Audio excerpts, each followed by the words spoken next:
That's an area that we can all work on as moms, is knowing your body and respecting other women's choices with their bodies. Yeah.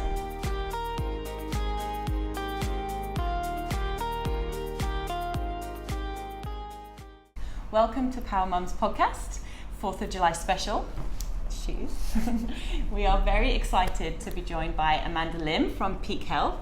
Amanda, do you mind introducing yourself? Yeah, absolutely. Hi everybody, I am Amanda Lim. I am a personal trainer and nutritionist. I've been working for about 14 years, and since my practice has been evolving, I've actually been working with more and more prenatal and postpartum moms. So I've been working on nutrition for prenatal and nutrition plans to lose the weight after the baby, and then I've also been doing training with moms that are expecting and moms that have been, postpartum for years and years, because we know that postpartum always is forever. Exactly. So that's kind of become more of a focus of my practice over the past, let's say, 5 to 7 years. Oh, perfect. Okay. So you're a power mum yourself, and you help power mums. Yes, absolutely. So Amanda is probably our best contributor to Pwrmums articles. You sent us quite a few when you were pregnant, and then you had your baby Lynn 4 months ago. Yes. She might join us if she wakes up. Yeah, exactly. If she's awake, she'll be here. We said we'll probably hear her before we see her. Yeah. So since you had Lou, why don't you talk us through your transition into motherhood, returning to work, any of the challenges, any of the positive things from that that you might want to share with us that might help our listeners? Yeah, no worries. So first of all, I'm I'm the reluctant mother. Okay, can we say that? Meaning I was never the I want to have babies and I can't wait until I have this full thriving family life. I feel like that now, by the way, but I didn't for a long time. She's already brooding. It's true.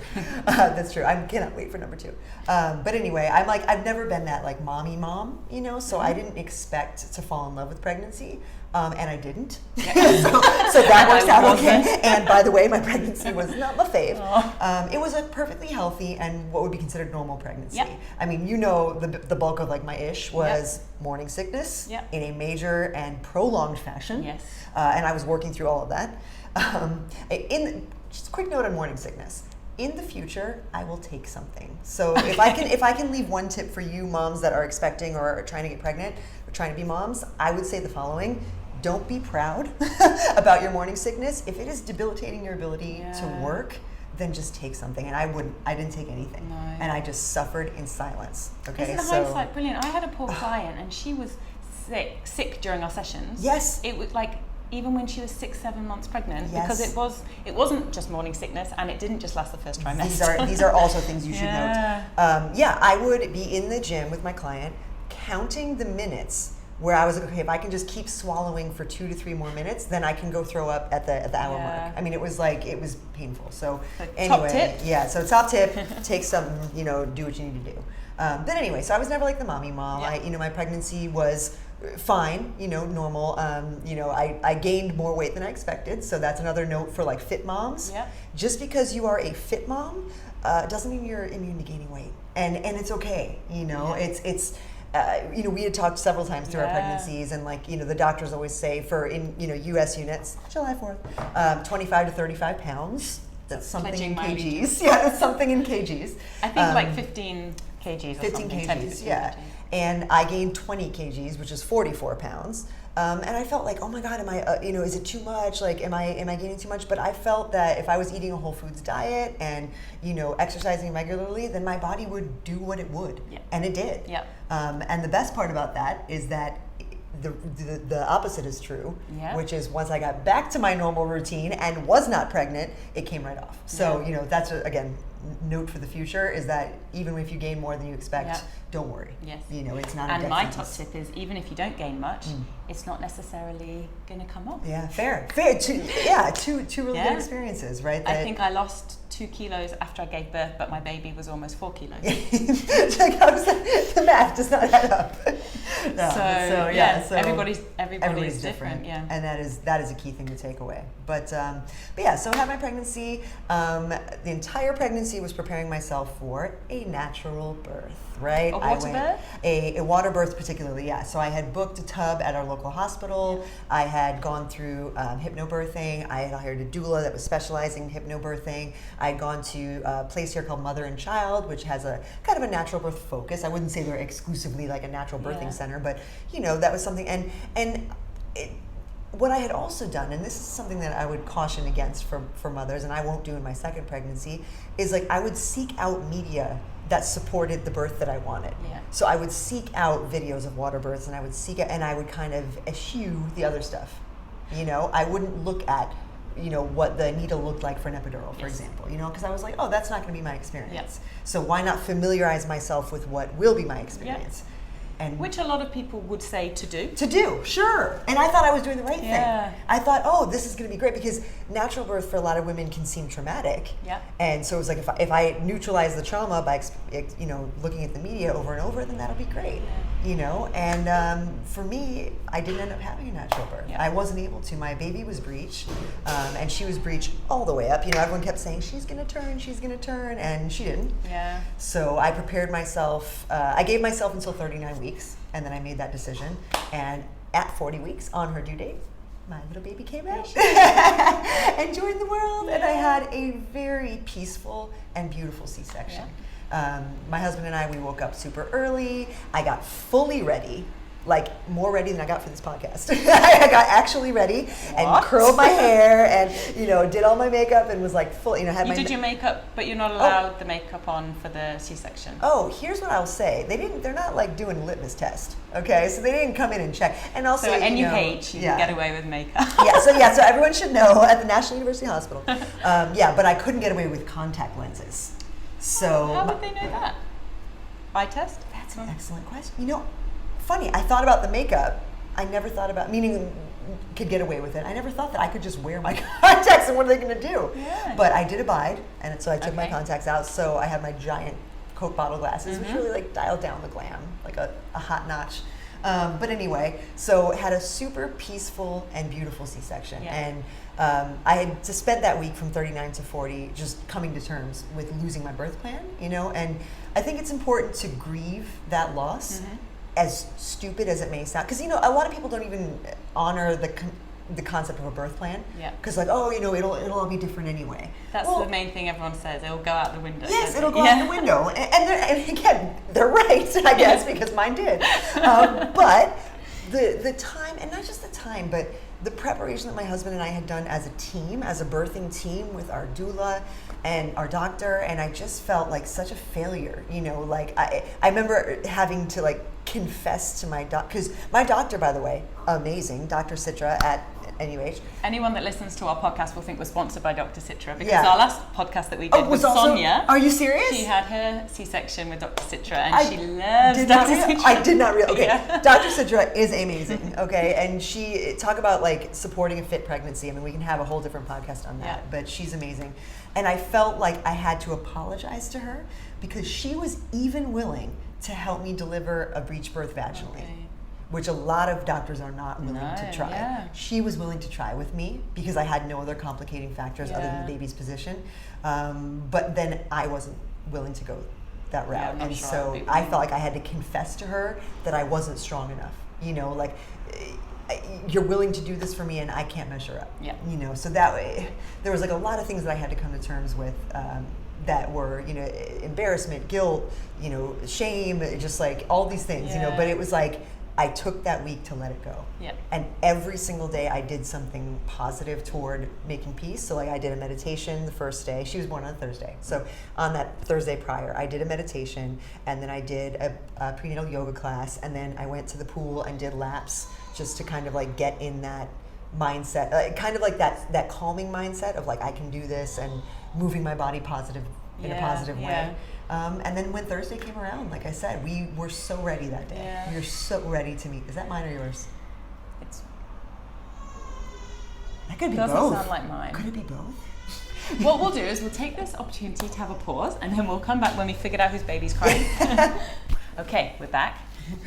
So So we just finished talking a little bit about the day leading up to your C-section, making peace with it, the day of your C-section. So now, why don't we go through your recovery? Yeah, and sure. how you got back to how you are now. Yeah, well, again, something I always want moms to know out there is that every recovery is different, every C-section is different. I had the privilege of having a planned C-section, so I knew what I was going into, right? Yeah. Emergency, there's a lot of different things happening there that may affect your recovery. Yeah. So just, take that with a grain of salt.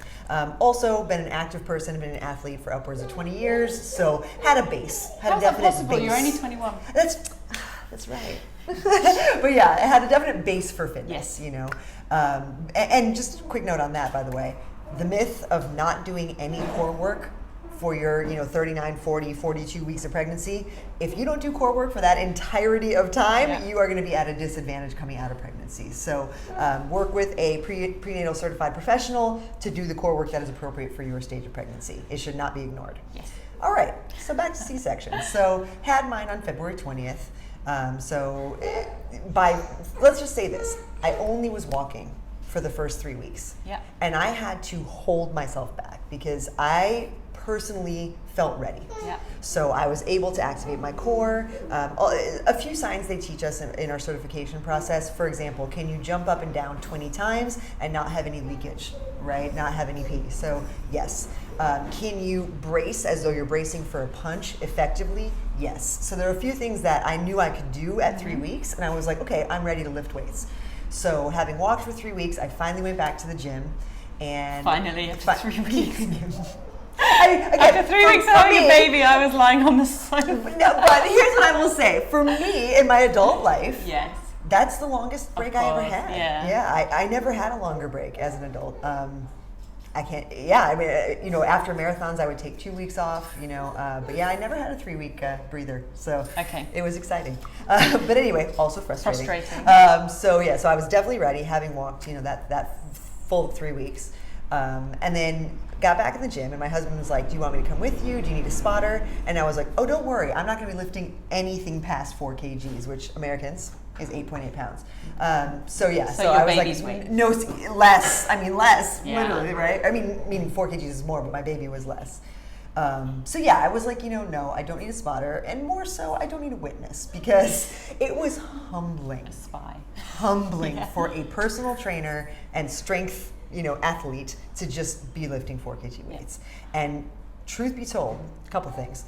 In the 4 kg movements, my arms were shaking, literally shaking, and I did 2 rounds of 3 exercises, and that was it. And I knew that was it. Yeah. Like, my body was like, that is enough. And so it was humbling. Like I said, it was coming back. I thought, I've lost all of my strength, and this is going to be unbelievable coming back. Here's what I will say. It came back so fast. So on Instagram, I was documenting my first 10 postpartum workouts, because I think it's important to note that, of course, postpartum is forever, and we talked about that, but I think it's important to note that there is a progression, and I think a lot of women don't know what to do from 0 to sort of back. Yeah, right. Once you're sort of back, hero. This is the problem that we find in physio, and also in personal training. Yes. And that's so detrimental to your pelvic health in general. Yes, absolutely, yes. And again, also I think for women like myself, you think I got to get right back to it or I'll lose it again. Because you feel like you've been losing through pregnancy, right? So it's like, I'm going to lose it more. But actually the opposite is true. The gains come back so much faster than the perceived losses through pregnancy. So for example, I spent 39, 40 weeks kind of not getting stronger, let's put it that way. And I would say I was back at full capacity lifting in 12 weeks. Yeah. Which is full capacity amazing. Lifting. Yeah, where what I would consider a body weight deadlift, a 40% body weight overhead, stuff like that. What I would consider lifting, 12 weeks. Yeah. Which is amazing. And then how does that shape how you are with your clients? Because obviously your average postpartum client, if I was seeing you, that's not going to be my 12-week goal. Right. And that shouldn't be my 12-week goal, because that was never my goal before. So has being postpartum yourself, getting back there so quickly, knowing that it's possible, but knowing also that you're different, has that shaped how you are with your clients now? Yeah, it has. And here's the thing, actually being pregnant really affected how I now work with my prenatal clients, because I actually babied them too much, to be honest. Yeah. To be honest, because there is, even as a woman and even as a professional, there's an element of fear, you know, because it's not my body, and it's not my pregnancy, and it's not my journey. So, you know, can I really coach what's going on with her body and her journey? But so key point there is communication with the client. But secondly, like I said, I think I was too cautious because pregnant women are very able. And I think, you know, the whole culture of pregnancy as a disease or pregnancy being infirm, like, that needs to go. Yeah. Because my pregnant women that I've worked with are stronger than they think and stronger than I even realized, you know. So one way that I've changed my practice is to really ask them to communicate with me every rep, every set, every week. As opposed to like, how are you feeling this week? And then kind of go from there. It's like, you know, okay, how are you feeling on bench press this week? Oh, you know, actually when I lie down, I've been getting a little bit dizzy. Then we're not, you know, so we don't need to bench press. Exactly. Or vice versa. Like, actually, I've been feeling really good in an incline position. Great. Let's load up a little bit. Right? You know, so I think both sides are true. Like I can go further with them now that I've been pregnant, and I can also regress super easily. So and then being in that 1% of super fast recovery. Have you had any negative experiences? Have people? Oh God. Here's the thing. Okay, I know we don't need to all live life on social media and yada yada. And you know, I really do feel like when I post social media, I try to do it as much for education, but as for record keeping for myself, for my next pregnancy and for my, you know, future practice. So, you know, when I was recording those first 10 postpartum workouts, I got all sorts of feedback from followers, and followers that are both those that know me and those that don't. Right, so and most surprising to me was the ones who know me. I was like, you know me in real life. Like, why would you think this? So, for example, I was doing a movement that required me to go from a lying to a seated position, like a crunch, if you will, but not a crunch. And she was like, oh, I thought you couldn't do any core work for at least 6 months after a C-section. And I was like, 6 months? Again, like, add those 6 months onto 10 months of being pregnant, and now you haven't done core work in 16 months. Like, I don't think any health or fitness professional would recommend ignoring your core for 16 months. Absolutely. Right? So the myth, again, of core work not being appropriate for postpartum, for prenatal, for during pregnancy. Another one I got was about running. So, you know, walking, nobody ever argues with walking, right? Everyone's like, gentle walking, right? We're all allowed. But when I started posting, when I was like, you know, running and trying to build my run distance, and I mean, build, folks, up to 5K, you know, whoa, mind blasting. Not that like, would be a marathon. Well, that's like not, you know, for me, like 5K would be You've done a ultra marathon before, right? I've actually not done an ultra marathon, but I've done 9 regular marathons. I hadn't even done one single ultra marathon, but I've done 9 ultra marathons and a half Ironman. Okay. So like endurance events, That's right? your thing. So if it was my thing. I wouldn't say it's my thing anymore. But 5K. Mom's getting old now. But 5K should be easy peas, and I was like working up to it. So, but I had moms saying that, oh, you know, you shouldn't run. Just again, categorically.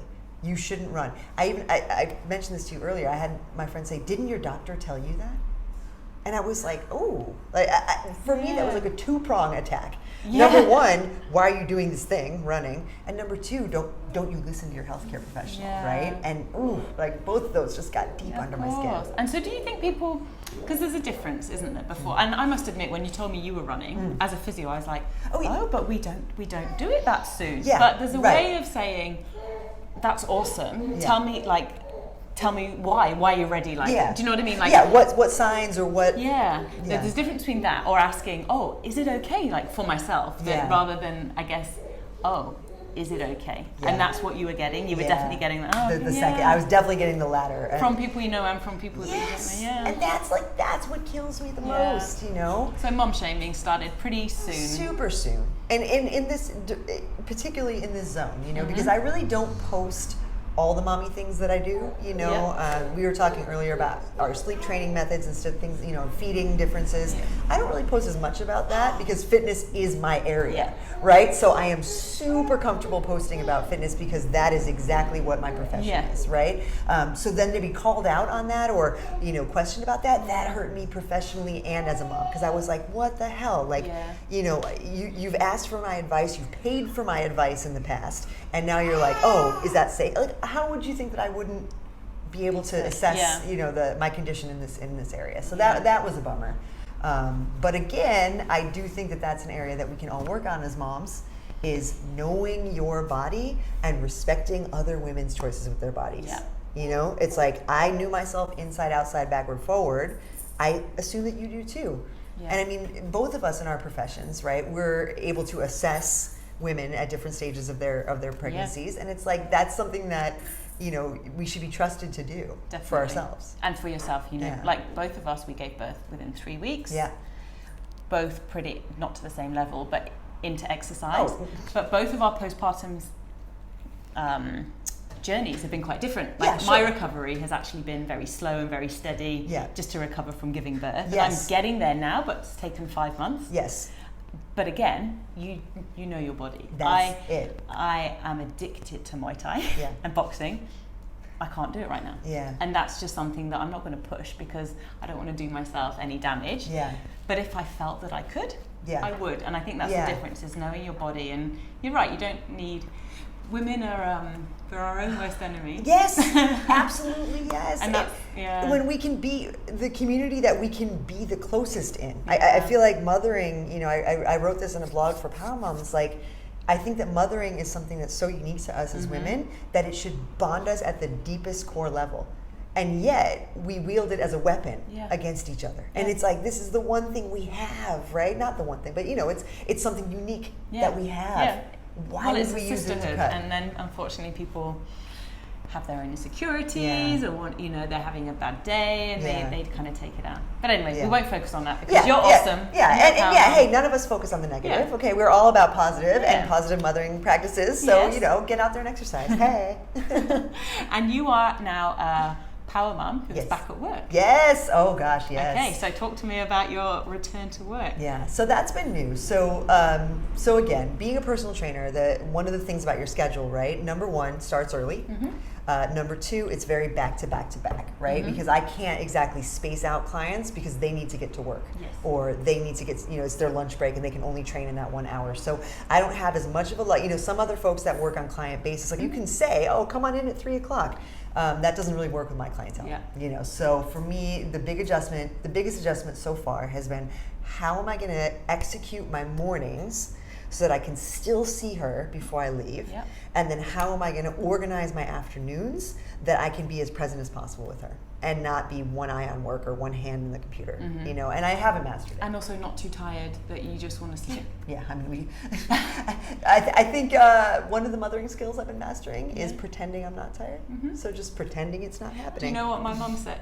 My mom said to me, "Are you tired?" And I said, "Oh yeah, but I've had a coffee." And she said, "Oh, coffee is not a substitute for sleep." And I said, "It's been a long time since you had kids." Yes, it is. Yeah, that is. I mean, it is the only substitute for sleep, in my opinion. Other than healthy nutrition and hydration.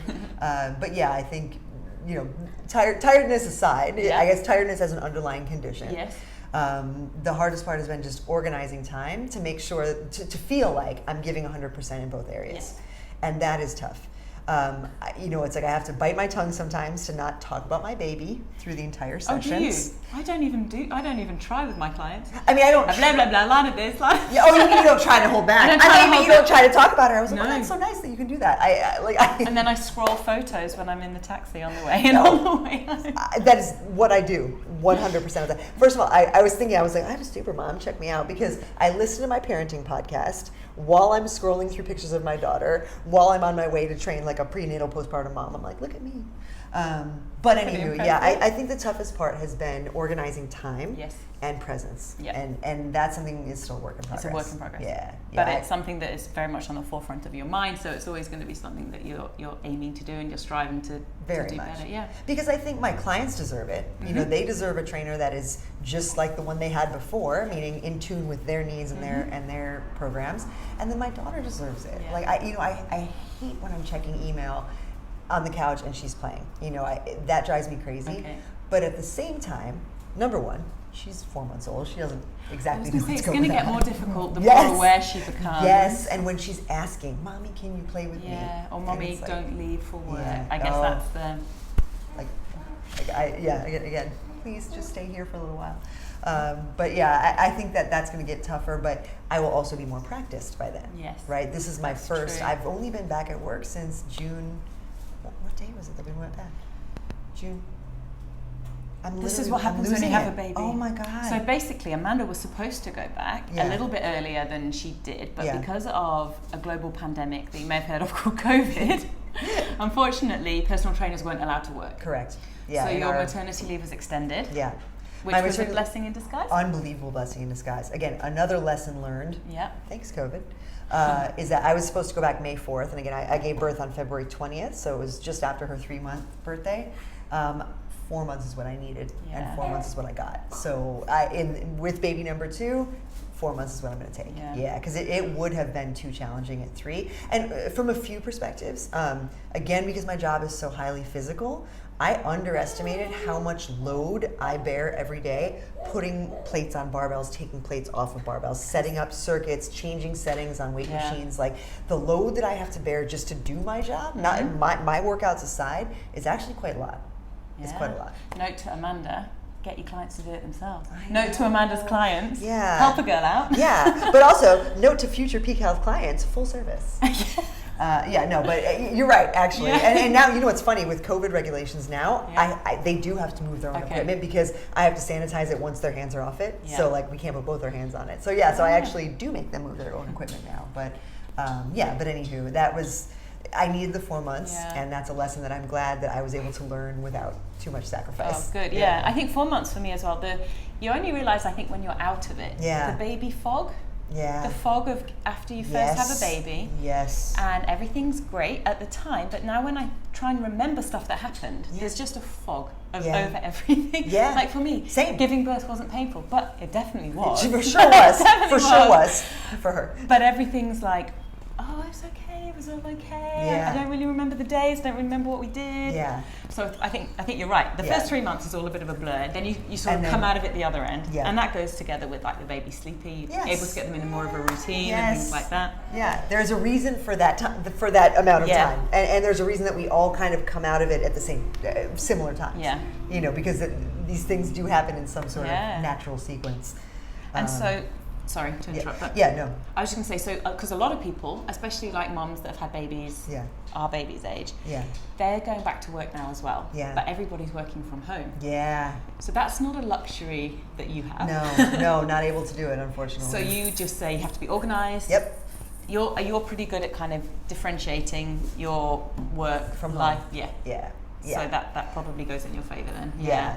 And I think for me, getting out of the house is a good thing. Mm-hmm. I think it would be harder to stay at home and know that she was right upstairs or right in the room behind. You know, at least like knowing that I have to exit my home and go to my gym, then, you know, there's a natural distance there that, you know, I can't have her, you know, I don't hear her little sounds, you know, or I don't, you know, see her little face. Yeah.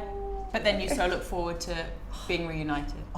And you know that she's in very excellent hands. Yeah. Oh, yeah, absolutely. I mean, that if you don't have adequate support and trust at home, then that's going to be a journey. I mean, that's going to really make it difficult for you. You know, so I would say that is because my husband is a doctor. I was going to say, moving on to the lovely Tyler. Exactly. My beautiful, wonderful husband, and he is. Gosh, he is. But his hours are insane. Yeah. They're literally insane.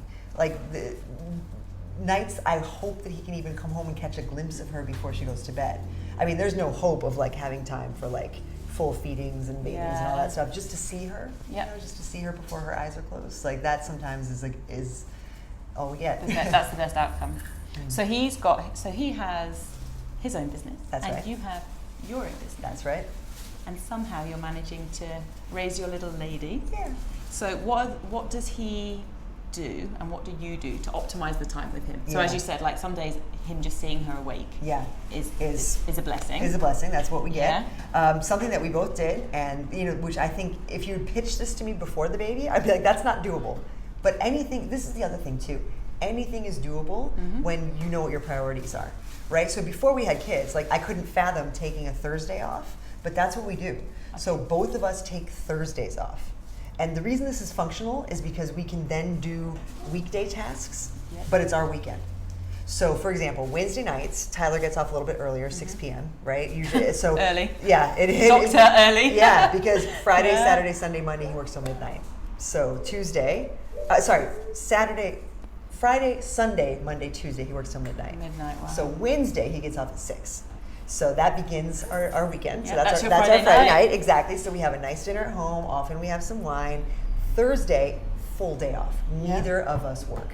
And so so we're enjoying a nice little Saturday. Yeah. So, we'll sleep in, we'll go for a walk, we'll do whatever. But the world is still operating on weekday time. So we can still get our chiropractic appointment done, and we can get our dry cleaning picked up, or just little things like that, that if it was an actual Sunday, we wouldn't be able to do. So one thing that we've done is reorganize our off time. Number one, to match up, and number two, in the middle of the week. That's awesome. And honestly, then we're both recharged for Friday. Yeah. Because Friday for both of us is a big day at work. Busy day. Yeah. So it actually works out great to be recharged. Yep. Saturday's a half day for us. Okay. So it's like we have so you almost have weekend, a and then we have like a half weekend. Yeah. So it actually it's like kind of like we just disjoint the weekend, but it works. It works. And it makes you use your time wisely. Yeah. Because that's the thing with having a Saturday and a Sunday. I wasted my Saturday bit, but it's okay because we've got our Sunday, whereas Oh no. And I know for your personality type, you've seen Amanda. This is how Amanda gets stuff done. Yeah, we were just upstairs. You saw my lists and my schedules posted on the wall. Just again, she can't read, but just so she knows the schedule. I feel like the energy of the schedule on her door, it like absorbs into her skin through osmosis. She's like, I know what the schedule is, Mommy. She's not joking. I'm just like actual truth, and I also believe the osmosis of the schedule energy. We're getting ready we're gearing up for a schedule change, by the way. Okay. Which like for me is like almost a 3-week mental to get ready for the next As schedule. in you're going to drop a nap or something? We're going to, more than that. Whoa. We're Pwrmums, are you shift ready? Nap times. Okay. We're going to introduce solids. Yeah. And we're going to do a slightly earlier bedtime. What time is the bedtime? It's like 7:15, but we're going to go for like a hard 7. Oh, nice. I know. So I get my scheduling tips from Amanda. So Amanda said to me when we were trying to arrange this podcast, what time does Lana sleep? And I said, this time. She's like, same as Lou. And I was like, such a coincidence. Yeah. How did you figure that out? How did you choose those nap times? Yeah. And we have another friend has a baby, and basically Amanda does the research.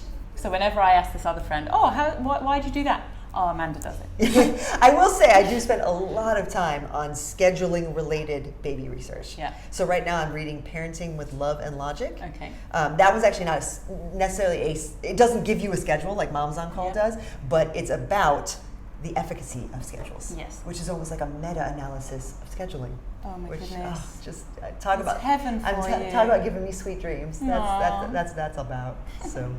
And on that lovely note, I think we have a lot of topics that we can do podcasts. So I think this is not the only time that Amanda hopefully will join us for a podcast. No, definitely. I have a lot more to say. Yeah. And then last week I just had a message from Amanda saying, I've just submitted an article on Pwrmums. Now, for anyone that's done articles on Pwrmums will know normally I'm chasing people up for content. Whereas I was like, to content be provided with the content, I was like, let's get this podcast done. So thank you so much. Yeah, you're so welcome. Thank you for having me. And I hope you have wonderful Thursdays. A note to Amanda's clients, don't text her on a Thursday. Don't even look at me on a Thursday, okay? Don't look for Mama. She's not home. Yeah. Okay, peace out. All right. Bye-bye.